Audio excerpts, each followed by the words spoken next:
Hello everyone. I hope आप सभी अच्छे से होंगे एंड आई होप कि आप सबकी प्रिपरेशन अच्छे से जा रही होगी। तो चलिए स्टार्ट करते हैं topic from syllabus of class 12 जो जीके बोस के रिलेटेड है from subject environmental science.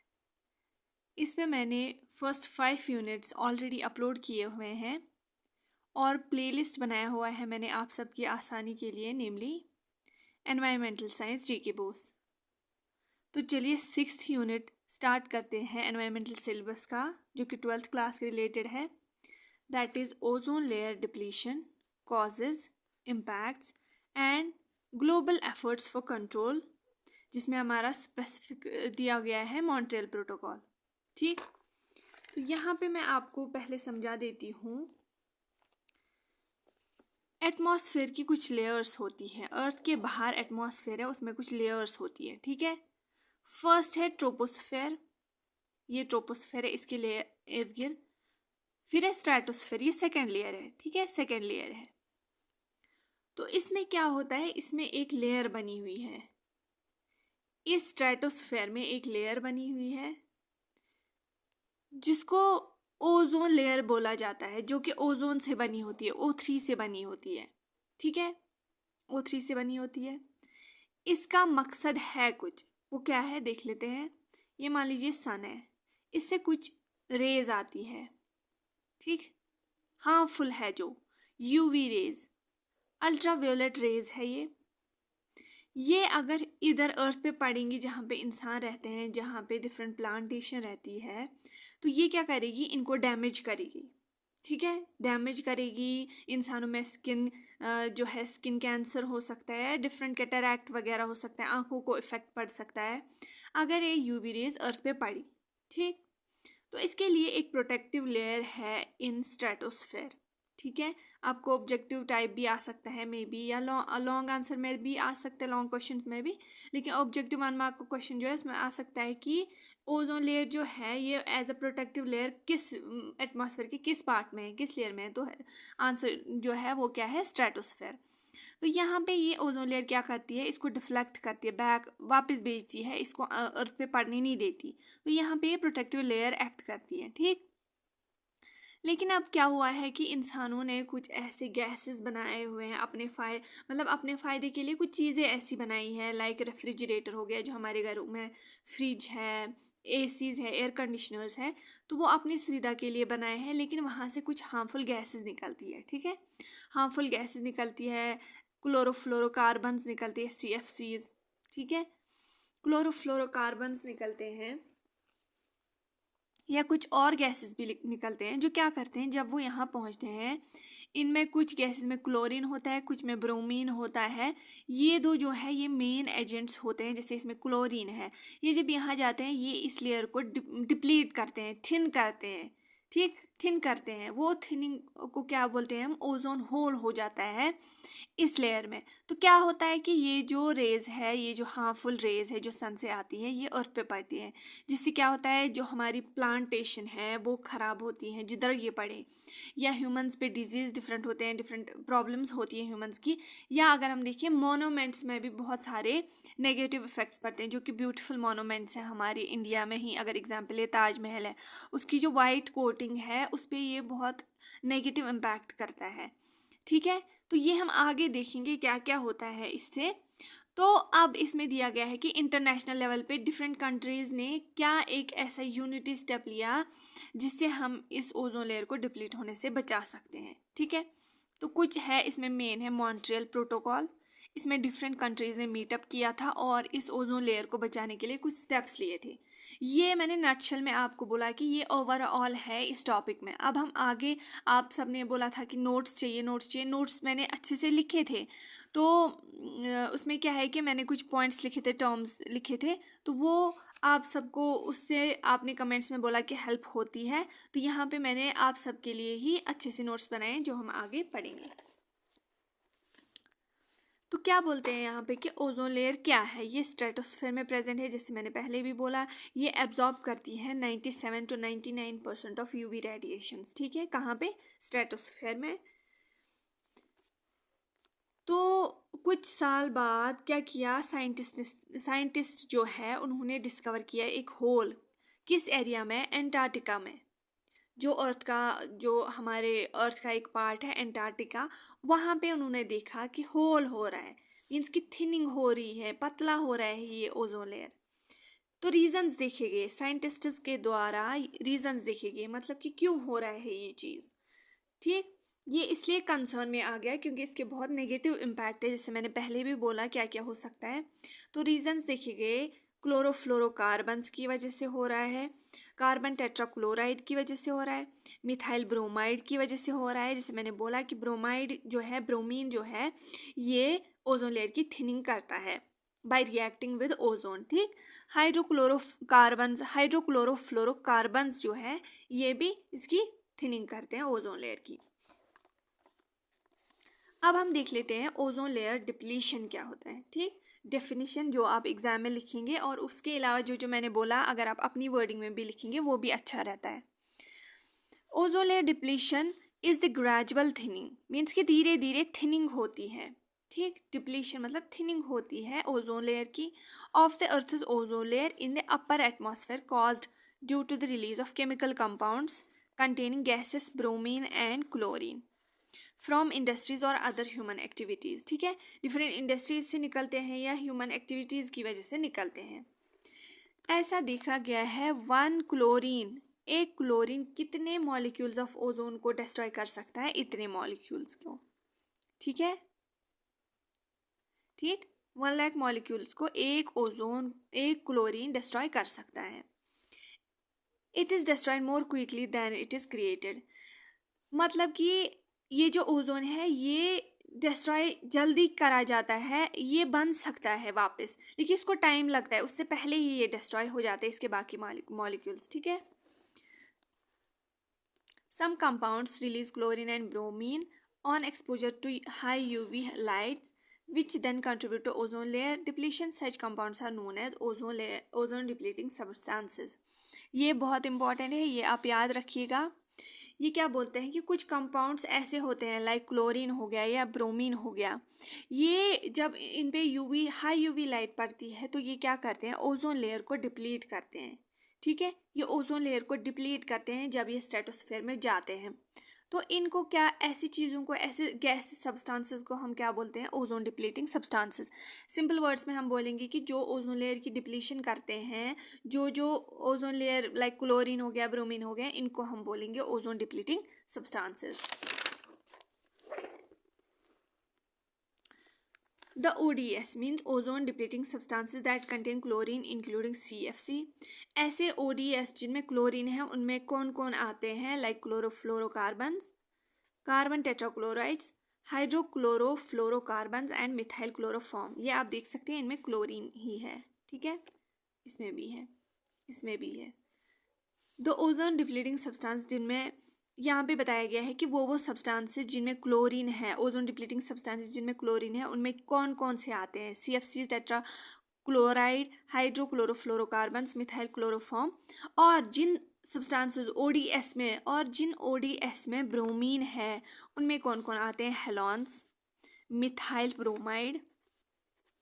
Bromide and hydrobromofluorocarbons. ठीक, इसमें से जो ज़्यादा देखा गया है कि जो ओजोन लेयर की डिप्लीशन करते हैं, ज़्यादा देखा गया है CFC जैसा करते हैं, क्लोरोफ्लोरोकार्बन्स। ठीक, अब देख लेते हैं हम कॉजेज़ क्या रहते हैं। अच्छे से देखेंगे हम कौन कौन से कॉजेज़ है जो ओजोन लेयर की डिप्लीशन करते हैं। First is CFCs। ये CFCs जो है ये हम किन में यूज़ करते हैं? लाइक सॉल्वेंट्स हो गए, स्प्रे एरोसोल्स हो गए, रेफ्रिजरेटर्स में हम CFCs मतलब रेफ्रिजरेटर्स जो है वो जनरेट करते हैं CFCs, या एयर कंडीशनर्स से ये CFCs निकलते हैं जो कि इवेंचुअली फिर ऊपर स्ट्रेटोस्फेयर में जाके रिएक्ट करते हैं विद ओजोन और डिस्ट्रॉय करते हैं ओजोन लेयर को। ठीक, रॉकेट लॉन्चेस कभी कभी रेगुलेट नहीं किया जाता रॉकेट लॉन्चेस को। जब उनको लॉन्च किया जाता है तो वहाँ से बहुत ज़्यादा जो है ये गैसेस निकलते हैं, ओडीएस निकलते हैं, जो फिर ओजोन लेयर की डिप्लीशन करते हैं। नाइट्रोजनस कंपाउंड्स जो है ये भी रीज़न है for depletion of ozone layer. ये किस किस में होते हैं, like nitrogen dioxide, nitrogen oxide, ठीक है, N2O, ये जो है तो ये सारे क्या करते हैं, ओजोन लेयर की डिप्लीशन करते हैं। अब कुछ आते हैं नेचुरल कॉजेज। ये तो हो गया जो ह्यूमंस ने अपनी चीज़ें, कुछ चीज़ें बनाने के लिए वहाँ से ये सब निकलते हैं, ह्यूमन मेड मीन्स कि ठीक है एंथ्रोपोजेनिक। अब आते हैं नेचुरल कॉजेज भी है कुछ। सनस्पॉट्स या स्ट्रेटोस्फेरिक विंड्स जो है वो भी कॉज करते हैं 1 to 2% depletion of ozone layer. और वॉल्केनिक इरप्शन से भी कुछ गैसेस निकलती है, ठीक, तो वो भी क्या करते हैं, ओजोन लेयर डिप्लीशन। अब देखते हैं हम ये ओडीएस के सोर्सेज क्या है। यहाँ पे टेबल मैंने आप सबकी मतलब कि आप अच्छे से लर्न कर पाए, जिससे एग्जामिनर अगर आप ऐसे लिखेंगे तो उनको अट्रैक्टिव लगेगा और आपको मार्क्स भी अच्छे से आ सकते हैं, ठीक है। तो आपके फ़ायदे के लिए मैंने ये टेबल बनाया है। CFCs के सोर्सेज क्या है, मीन्स कि कहाँ से निकलते हैं, refrigerators, air conditioners and solvents. Halons जो है ये कहाँ से, मतलब इनका सोर्स क्या है, फायर एक्सटिंग्विशर्स, ठीक है। कार्बन टेट्राक्लोराइड की क्या है, फायर एक्सटिंग्विशर्स भी है और सॉल्वेंट्स भी है। मिथाइल क्लोरोफॉर्म के सोर्स क्या है, एडहेसिव्स एंड एरोसोल्स। हाइड्रोफ्लोरोकार्बन्स के सोर्सेज क्या है, fire extinguishers, air conditioners and solvents.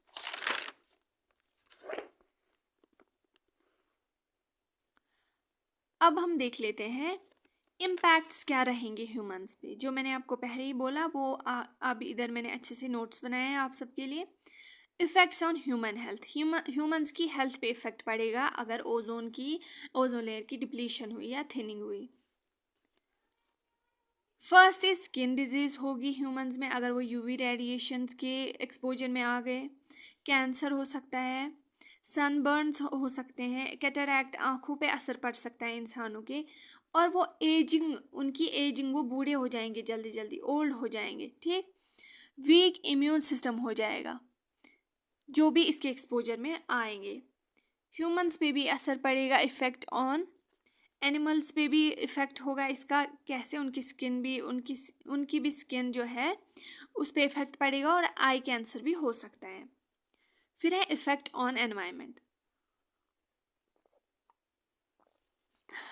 Effect on environment पे भी इसका असर पड़ेगा। कैसे, मिनिमल ग्रोथ होगी किनकी, ट्रीज वगैरह की, क्योंकि उनके लीव्स जो है उन पे वो भी डिफेक्ट होंगे। और फ्लावरिंग पे भी इफेक्ट पड़ेगा। फोटोसिंथेसिस जो है प्लांट्स की वो टाइम पे नहीं होगी, एबनॉर्मेलिटी होगी प्लांट्स में, ठीक है। तो ओवरऑल जो है फिर इकोसिस्टम ही डिस्टर्ब होगा। मैराइन लाइफ पे कैसे इफेक्ट पड़ेगा, मीन्स कि जो एक्वेटिक लाइफ है उस पर कैसे इफेक्ट पड़ेगा। प्लैंक्टन्स जो है, जैसे मान लो ये ओशन है, बहुत बड़ा है, या लेक है, इसमें क्या होते हैं, डिफरेंट स्मॉल प्लैंक्टन्स होते हैं, ठीक। स्मॉल प्लैंक्टन्स हो, मतलब कि समझो ये छोटे छोटे प्लैंक्टन्स, छोटे छोटे माइन्यूट होते हैं, ठीक। तो इनको क्या करते हैं, छोटी छोटी फिशेस खाती हैं, छोटी छोटी, उन छोटी छोटी को बड़े फिशेस खाते हैं, ऐसे फूड चेन चलता है। लेकिन जब यही इफेक्ट होंगे ये छोटे छोटे प्लैंक्टन्स, तो क्या होगा, ओवरऑल जो इकोसिस्टम है वो डिस्टर्ब होगा, ठीक। कहाँ पे, मैराइन लाइफ में। अब आते हैं सोल्यूशंस की, मीन्स कि ऐसे क्या स्टेप्स ले सकते हैं हम जिससे ये जो ओजोन लेयर की डिप्लीशन हो रही है ये हम रोक पाएँ। First is avoiding using of ODS. ये जो ओजोन डिप्लीटिंग सब्सटेंसेस हैं इनको अवॉइड करना है। जैसे CFCs जो है, ये जो रेफ्रिजरेटर्स या ACs में यूज़ होते हैं, इनको रिप्लेस करना है, ठीक है। और हेलॉन्स को भी रिप्लेस करना है, जो ओजोन लेयर की डिप्लीशन कर रहे हैं इनको रिप्लेस करना है। व्हीकल्स का जो जिनसे बहुत सारी गैसेस निकलते हैं जो इवेंचुअली फिर क्या करते हैं, ओजोन लेयर की डिप्लीशन करते हैं। तो ऐसे में हमें क्या करना है, व्हीकल्स का मिनिमम यूज़ करना है। जैसे कि आजकल हम देखते हैं हर घर में गाड़ी है, तो हमें क्या करना है, उनका यूज़ जो है वो मिनिमाइज़ करना है, ठीक है। Eco friendly cleaning products use करने हैं हमें, वैसे क्लीनिंग प्रोडक्ट्स यूज़ नहीं करने हैं जो हमारे घर में होते हैं। तो वैसे प्रोडक्ट्स यूज़ नहीं करने हैं कि जो ओजोन लेयर को डिप्लीट करें, ठीक है। Eco friendly cleaning products use करने हैं। Use of nitrous oxide should be prohibited, जो नाइट्रस ऑक्साइड का यूज़ होता है उसको प्रोहिबिट होना चाहिए, उसका प्रोहिबिट होना चाहिए।